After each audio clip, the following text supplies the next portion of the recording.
Fala galera, parte 4. Então eu falei que ia ter 18, né? Olha o jeito que eu falo. Vamos lá, parte 4. Então nós vamos continuar a revolta de Filipe dos Santos. Eu já expliquei lá na parte 3 que Filipe dos Santos, era um português que estava descontente principalmente com três fatores que era a reivindicação. Que era o monopólio do comércio das mercadorias da região das Minas Gerais e o preço cobrado por essas empresas que detinham o monopólio, os altos impostos pagos em razão do Pacto Colonial, né? Em razão daquelas as ideias que vinham lá da metrópole e que a colônia tinha que acatar. Muito imposto, imposto muito alto. E o terceiro, e talvez o mais importante dessa revolta, era a criação das casas de fundição. Portugal começou a se ligar que muita gente estava indo para a região das Minas e muito ouro estava saindo sem o tributo, sem cobrar a sua parte de tributação. E resolveu então que todo o ouro que circulasse na região das Minas, que circulasse no Brasil, deveria ser cunhado com um selo da coroa portuguesa. E na hora em que ele fosse fundido, que fosse criada essa barra de ouro com o selo da coroa, a coroa já tirava a sua parte de imposto. Felipe dos Santos, então, foi contra e ele era um cara que tinha uma oratória muito boa, reuniu uma galera lá que também discordava e foram falar com quem mandava nas regiões da Minas, que era o Conde de Assumar. Chegaram lá no Conde e disseram: "Ei, Conde, ó, a parada é a seguinte, a gente não tá contente aí com essa situação. Eu sei que vocês estão aí já construindo a casa de fundição, eu sei que os exércitos já estão vindo para dar aí toda a parte de segurança e retaguarda, mas a gente é contra." Aí, surpreendentemente, o Conde de Assumar falou: beleza, concordo. Eu acho que é justa essa manifestação de vocês. Eu acho que o pleito é possível de nós atendermos. Vamos atender. Vem amanhã aí que a gente vai fazer um contrato, a gente vai assinar aí tudo e fica tudo resolvido. Aí eles pensaram: pô, agora a vida vai melhorar. Vai acabar o monopólio das empresas com as mercadorias que vêm para nossa região, os impostos vão dar uma melhorada, não vai ter essa história de casa de fundição. Pá, que show, que gente boa esse Conde. Lê do engano, porque eles saíram quando voltaram. O Conde já trouxe o exército, melhorou as suas tropas, foram presos. Felipe dos Santos foi condenado à morte, foi enforcado, esquartejado, serviu de exemplo e eles mostraram para todo mundo que quem mandava na parada era Portugal. Aqui é pacto colonial, aqui é de cima para baixo, as regras é a gente quem impõe. Tanto que em 1725, então, as colônias começaram as colônias, as casas de fundição começaram a fundir o ouro e a fazer a tributação já na hora em que dava o selo da coroa. Esta foi a revolta de Filipe dos Santos e assim nós encerramos a parte das revoltas nativistas do período colonial. E vamos entrar em outra parte agora, num outro contexto histórico, em outro período que é subsequente, mas que já muda drasticamente o ideal das revoltas, que são as revoltas separatistas. O livro nosso, da Poliedro, ele traz somente essas duas revoltas aqui. Traz só a revolta da Inconfidência Mineira, fala Conjuração Mineira, e da Conjuração Baiana. Não traz a Revolução Pernambucana, tá? A Revolução Pernambucana eu coloquei aqui, alguns entendem como uma revolução separatista, queria separar, outros não colocam porque nós estamos vivendo aqui um contexto da família real no Brasil. O Brasil já estava com a família real desde 1808, em razão das guerras napoleônicas, e em 1815 o Brasil foi promovido, será a palavra? Ele foi promovido, ascendeu a condição de Reino Unido de Portugal e Algarves, porque a família real estava aqui. Mas ainda há o contexto do Brasil colônia, ainda há o período colonial, porque só em 1822 é que há esse desligamento mesmo do Brasil com relação a Portugal.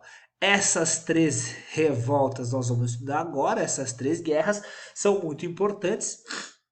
Temos aqui a bandeira da Conjuração Baiana, que foi uma revolta popular. A bandeira influenciada pelo iluminismo francês da Inconfidência Mineira, Liberdade ainda que tardia, e a bandeira que até hoje, né, é a de Pernambuco, que influenciou a Revolução Pernambucana. Vamos que vamos, povo! Vamos então começar.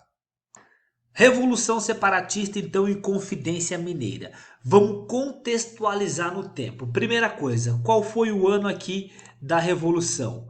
1789.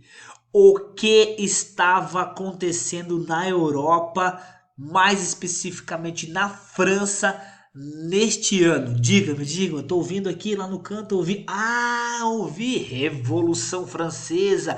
Sim, senhores, o iluminismo, as ideias iluministas estavam bombando na Europa, influenciaram a independência norte-americana, a independência do Haiti, aquelas ideias do absolutismo estavam perdendo espaço. Agora o rei deveria obedecer uma constituição, as pessoas deveriam ter seus direitos respeitados, a desvinculação com a igreja. Então nós estamos vivendo um novo momento. E aqui nas Américas estão explodindo um monte de repúblicas na América Espanhola. Portugal, por outro lado, conseguiu manter a nossa estrutura, conseguiu manter a nossa unidade territorial. Mas algumas revoltas separatistas eclodiram. Essas revoltas, é importante dizer que elas não tinham a ideia de separar todo o Brasil de Portugal. Era um pensamento um tanto quanto local. Era separar Minas Gerais de Portugal, era separar Bahia de Portugal, era separar Pernambuco de Portugal. As ideias, os objetivos, eles eram locais. Tranquilo? Beleza? Então vamos lá. A nossa apostila, o nosso livro, traz uma diferenciação entre conjuração e confidência. Digo a vocês que a pesquisa que eu fiz em prova de concurso trata isso como sinônimo, tranquilo, pacífico, e até o que cai mais é a Inconfidência Mineira. Fala-se dos inconfidentes, da Inconfidência, que Inconfidência remete à traição. Então era uma traição por parte dos Inconfidentes à coroa portuguesa, a Portugal. E também revelação do segredo que acabou acontecendo, né? Na Inconfidência Mineira, vamos ver depois que houve lá o episódio do Joaquim Silvério dos Reis que delatou toda a trama. E já a conjuração traz a ideia de um movimento, de uma conspiração de caráter político, que também foi, não deixou de ser, porque a conjuração mineira, então, ela tinha sim a ideia de fazer uma transformação política. Queria uma proclamação de uma república dentro de um contexto em que o Brasil ainda vivia o pacto colonial. Então, conjuração e inconfidência, tratem como sinônimo, saibam a diferença caso caia, né, numa questão que você tem que saber que elas são sinônimos no contexto histórico, mas elas têm sentidos e significados diferentes. Vamos então para nossa Inconfidência Mineira. Este movimento de Confidência Mineira é importante salientar que foi um movimento organizado pela elite local. Não foi um movimento em que houve uma participação das classes sociais. Não houve um movimento massivo da classe que estava sofrendo com os altos impostos, que estava sofrendo com a condição social imposta na região das Minas Gerais. Não.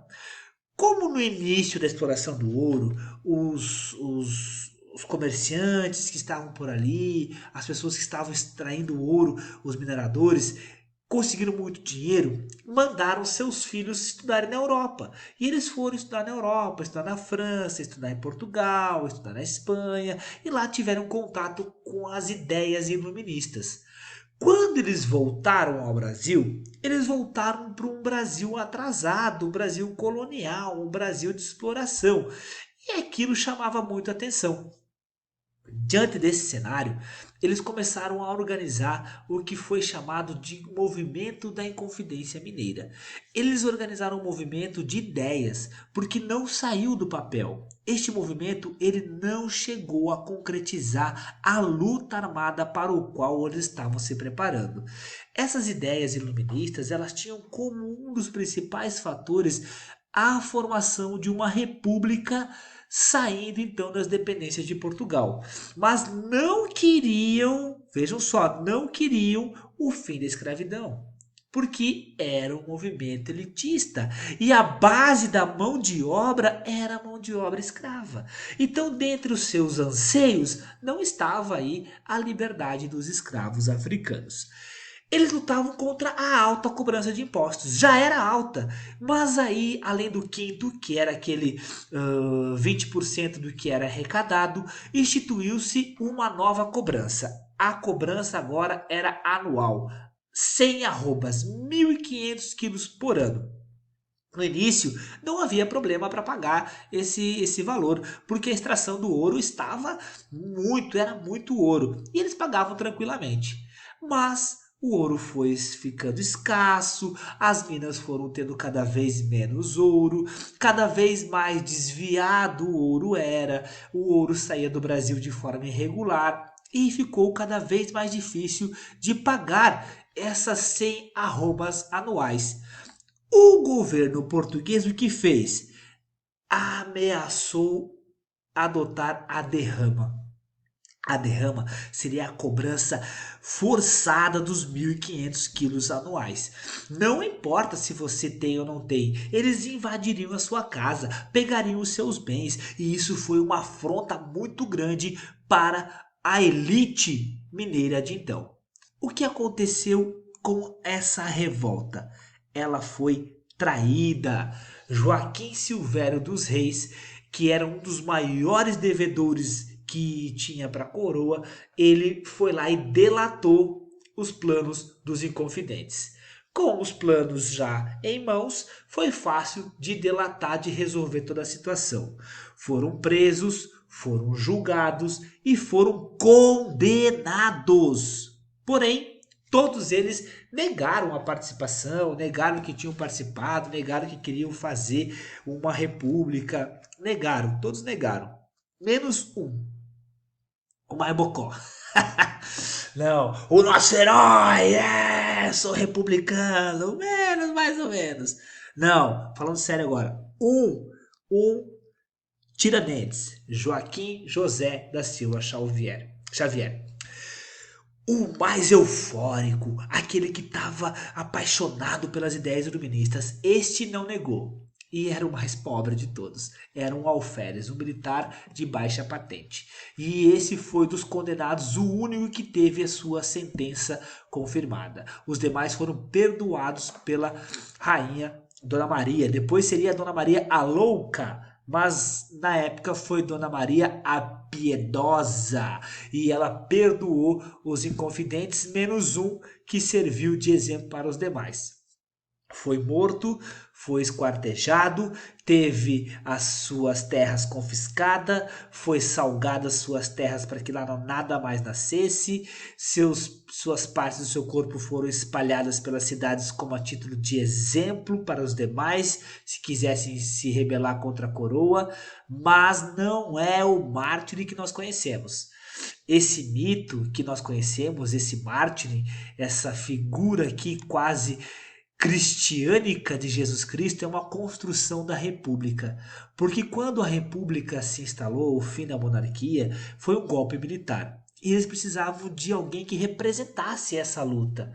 E foram há 100 anos atrás lá, numa revolução que tinha sido esquecida, tinha sido apagada pela coroa, resgataram a figura de um homem que morreu por uma ideia republicana e criaram um mito, criaram um mártir, criaram muitas pinturas que aqui estão. Essa pintura aqui, ó, chegou, deixa eu pegar a caneta, chegou a cair no Enem, ó. Essa pintura aqui, ó. de Tiradentes esquartejado. O momento em que ele foi preso, olha como ele era um herói. No seu julgamento, ele não negou,